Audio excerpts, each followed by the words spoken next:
Today I'm going to be swapping out the RAM in this HP laptop. It's an EliteBook 8570p. Let's get started.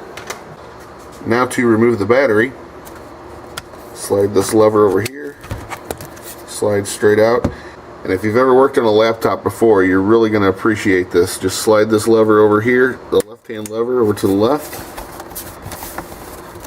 That will pop this whole back plate off. Look at that. Gotta love that. Easy access to it. No screws to take out, no nothing. Good guy HP. And get the old RAM out of there.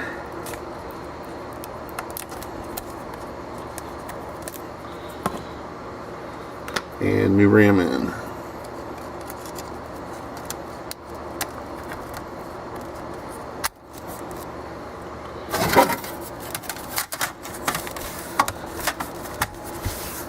Look at that. You could swap out memory in a dimly lit parking garage while sitting in your car if you wanted to.